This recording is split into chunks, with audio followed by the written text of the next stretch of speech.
ඉතින් තව කාරණාවක් තියෙනවා ඔයාලට දැනගන්න. දැන් මෙන්න මේ වගේ තැනකදී bold statement මේකට අපි ඇඩ් කරගන්න ටෙක්ස්ට් ටෙම්ප්ලේට් එකකට කොහොමද ඇනිමේෂන්ස් ඇඩ් කරගන්නේ? මෙන්න මේ ප්‍රශ්නේ අපිට එනවා. මොකද මේ අපිට දැන් මේ ටයිටල්ස් වලට ඇනිමේෂන්ස් ඇඩ් කරගන්න පුළුවන්. මෙතන ඇනිමේෂන් කියන සෙක්ෂන් එක එනවා. ඒකේ තියෙනවා කැප්ෂන්ස් වලට වෙනම ඔප්ෂන් ටිකක්. අපිට පුළුවන් ලූප් ටික අපි කලින් කතා කරා ලූප් කියන ඔප්ෂන් එක යූස් කරන්න පුළුවන් ටෙක්ස්ට් වල. ඉන් අවුට් කියන ඇනිමේෂන් යූස් කරන්න පුළුවන්. නමුත් අපි ටෙක්ස්ට් ටෙම්ප්ලේට්ස් යූස් කරද්දී අපිට මේ ඔප්ෂන් ටික මෙතන බලා ගන්න බෑ. අපි කොහොමද මේ ඔප්ෂන් ටික ගන්නෙ? ඔයාලට පුළුවන් ඔයාලා මෙන්න මේ විදියට ඇඩ් කරගන්න ටෙක්ස්ට් ටෙම්ප්ලේට් එකක් උඩ රයිට් ක්ලික් කරලා create compound clip කියන එක දෙන්න. අපිට දැන් මේ අපි ඇඩ් කරගත්ත තුනක් තියෙනවා. මේ තුනම අපිට ඇනිමේට් කරගන්න ඕන. ඉතින් මම මේ තුනම compound clip කරගන්නවා.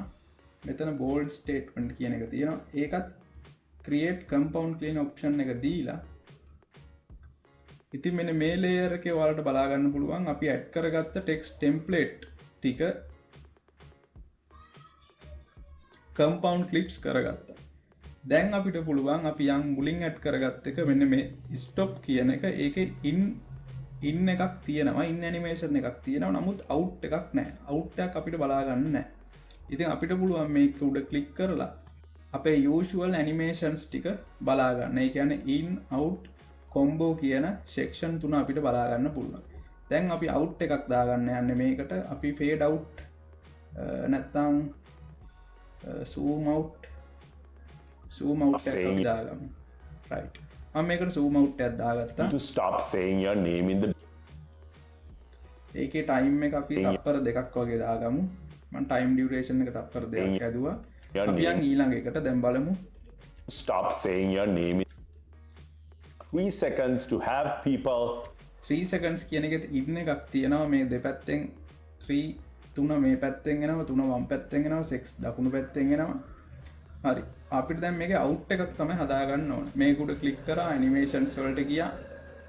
out එකට අපි මොකද්ද දාගන්නේ? අපිට කැමති නම් පුළුවන් මේකට combo කියන section එකට ගිහිල්ලා මේ ඕනම එකක් දාගන්න පුළුවන්. හැබැයි මේව match වෙන්න ඕන. දැන් මේකේ මේ in එකක් ඇවිල්ලා තියෙනවා 3 seconds කියලා. අපි බලමු zoom 1 කියන එක දීලා 3 seconds to have people right. ඒක හොඳයි. ඒක usual animation එකක්. You got 3 seconds to have people stop scrolling and watch you. ඉතින් මෙන්න මේ combo කියන section එකේ ගොඩාක් තියෙනවා මේ animations use කරන්න. ඉතින් ඔයාලා මේ එකින් එක දාලා බලලා ඔයාලට match වෙන එක ගන්න. ඊළඟට අන්තිමටම ඔයාලට බලා ගන්න පුළුවන් මේ අපි දාගත්ත bold statement කියන එකට මොකක්ද අපි දාගන්න animation එක. right. ඒකෙත් animation කියන section එකට ගිහිල්ලා combo කියන section එකෙන් මම animation එකක් දාගන්නවා. මෙන්න මේක බලමු. Bold statement. right. ඒක හොඳයි. මම දාගත්තේ මෙන්න මෙතන තියෙන option එක මෙන්න මේ wave and slide කියන එක. ඉතින් ඔයාලට මේ ඕනම එකක් දාගන්න පුළුවන්. match වෙන එකක් බලලා දාගන්න. මට හිතුණ එක හරියයි කියලා. ඒක නිසා තමයි මම දැම්මේ With a bold statement. right. ඉතින් අද පාඩමේ ගොඩක් කරුණු කතා කරා.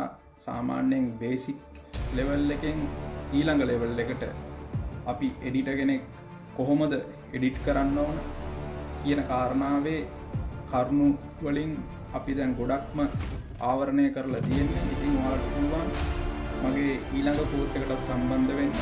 දැන් මේ අපි කතා කරන්නේ ඉන්ටර්මීඩියට් ලෙවල් එක. ඉන්ටර්මීඩියට් ලෙවල් එකෙන් ප්‍රෝ ලෙවල් එකට කොහොමද යන්නේ? මෙතනිනුත් අපි උඩට ඊළඟ ස්ටෙප් එක විදියට මොකක්ද එඩිටර් කෙනෙක් විදියට ගන්න ඕන පියවර කියන එක ඔයාලට මම වෙනම කෝස් එකකින් මම කරන්න බලාපොරොත්තු වෙනවා. ඉතින් අනිවාර්යයෙන්ම මට රිවිව් එකක් දාන්න.